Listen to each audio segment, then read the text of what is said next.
For me, it all started in New Mexico in terms of developing my voice as an artist, developing a mature artist voice. I'm originally from South Africa. South Africa was a very important influence on my art, and I think it can still be seen in my work. But it was in New Mexico that I really developed my voice as an artist. And this, of course, is where a very famous artist used to hang out. That's Pedernal, that Georgia O'Keeffe used to paint over and over again. And Abiquiu happens to be a place that I love, and I lived not too far from Abiquiu in El Rancho and Nambe when I lived in New Mexico.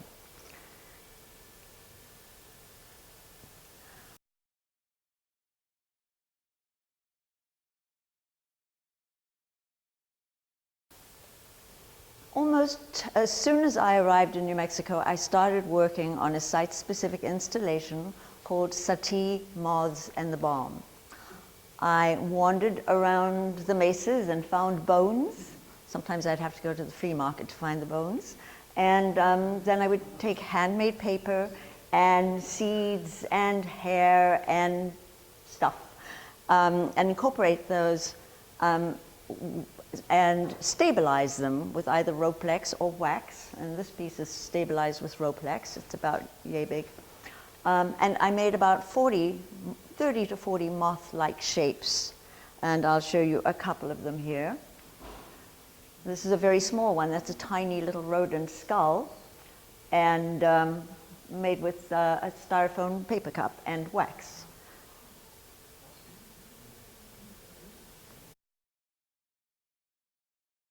This is a drawing that I did as I was planning the installation. And what you see is a candle in the middle. It was a large candle about that tall, with a little well for oil so that it could burn continuously without burning down. And the candle was in the middle of the room with sand on the floor, and around it were these moth-like objects with a fan to keep them moving. And each person that walked into the room became part of the piece, and that they left their footprints in the sand.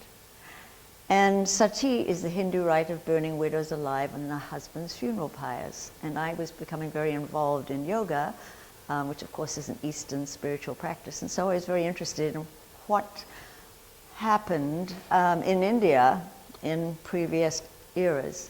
And so I explored this, Sati, moths being insects that fly into the flame because of so-called evolutionary failure to adapt. And the human race that during that time, the 1980s, was apparently creating its own conflagration with nuclear weaponry. And so these were the areas that I was exploring in this rather ambitious piece. But you have to understand that El Rancho, where I lived, was within 10, 15 minutes from Los Alamos, where the nuclear bomb was first developed. So that also got me interested in this subject. This installation has shown all over the United States, in fact, including here at Salt Creek Artworks, when we had a Salt Creek Artworks. And here is an actual photograph of the installation with some of the moth-like objects around that candle.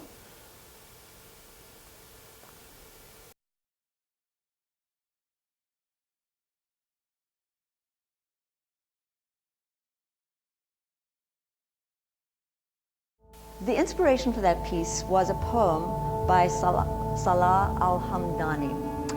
He's an Iraqi poet who wrote that poem in 2003, the poem being not Homeland Lost and Found, but in fact, Baghdad, My Beloved.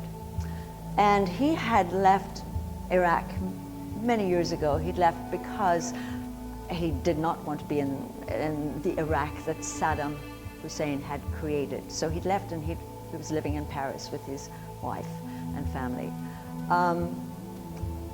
I read that poem in the St. Pete Times, it was in the St. Pete Times, and I found it very beautiful and very moving. And that was the inspiration for the piece Lost Homeland that I originally showed at C. Emerson Fine Arts, with the sculpture and the beautiful calligraphy that's on the wall done by Charlene McCarthy. But I was not satisfied with it because it wasn't in the right space. It needed its own space, and it needed to be divided off and be a site-specific installation, not just a piece of sculpture in amongst the other works. So I've been waiting ever since the mid-2000s when I had that show for the opportunity to explore that piece once again and elaborate on it. So the title, back to your question, Homeland Lost and Found, Salah al-Hamdani is mourning the loss of his homeland in that poem, Baghdad, My Beloved. And I think I relate to it because I, too, have left my home and never have returned. I left South Africa in 1972 and I've never been back for various reasons.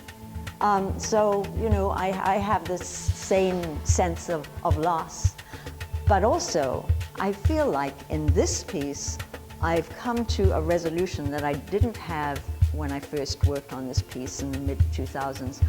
I feel like I've been able to transcend the issue of war and brought it to a place of metaphor. So war is now, and I mentioned this earlier, now for me war is a metaphor for the battle that we all undergo each day as we try to reach individuation. And so that's where the found bits comes in.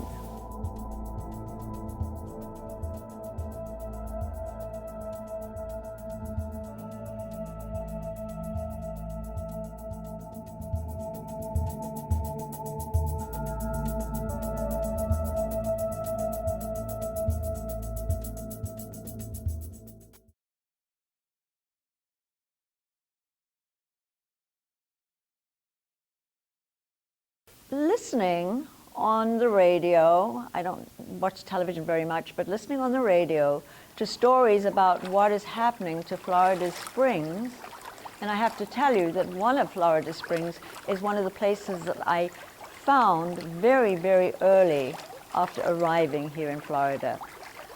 Juniper Springs is en route between Ocala and the other coast. And I discovered Juniper Springs and I went swimming in that icy cold water and I went camping there on several occasions and had the raccoons come steal my food and I just fell in love with Juniper Springs. But lately I've been hearing about how the water is becoming polluted, the springs are becoming polluted, they are getting clogged up with algae, and that, of course, is sad news for any of us who love the springs. And there's not just one or two springs in Florida. I'm told there are over 1,000 springs in Florida. And so this is happening more to some springs and less to others. But Silver Springs had been seriously impacted by pollution to a point where the state had taken them over and is trying to clean them up. We were there about a month ago and they seem to be doing a fairly good job, but there are all sorts of problems that can't be solved just like that. The sand tells us that as each one of us steps into the sand, that we too are responsible for the situation. That relates not only to Florida Springs, but to the environment on a whole.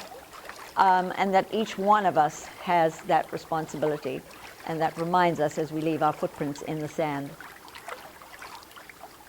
Now the paintings, on the other hand, I see those as moving away from this rather pessimistic viewpoint to a more optimistic viewpoint. The title of the one on the far left is a line from Timothy Houghton's poem. He's an American poet, and the line is, "Then darkness came as dream." And it's made with soil from Georgia and Virginia. Actually, this one is made from with soil from Virginia, near Appomattox, where the Civil War was both started and ended. So both of these have that soil in them. And then mixed media, because that's what I do. I work with mixed media, mostly. So that's Then darkness came as dream. This one is like water, although to a lot of us it looks more like it's the cosmos. This one is entitled Sanctuary. It's the one that I finished most recently. And that one is entitled Flight. The pieces over here are, these 4 pieces on the wall here, are worked with mixed media on Mylar. And they're basically Mylar sandwiched between 2 sheets of plexiglass. And I really liked the idea of having their reflections working on the wall, both shadow and reflection on the wall. I say that I utilized elements from 2 previous installations, and this was originally shown in a different configuration at Project Creo, and that's in St. Pete on what was used to be our pier. So this is how it looked, and this is a close-up of it, with Mother Nature buried headfirst in amongst all the debris. And it was called Modern Interior. And it was about our psychological interior, the interior that allows this kind of thing to happen, this psyche that allows Mother Nature to be buried headfirst in the debris. I used this bottle holder, and I have collected hundreds and probably thousands of little odd pieces of metal over the years that I carry around with me from state to state. And so they were brought out and hung on this like decorating a Christmas tree or something. And there you are.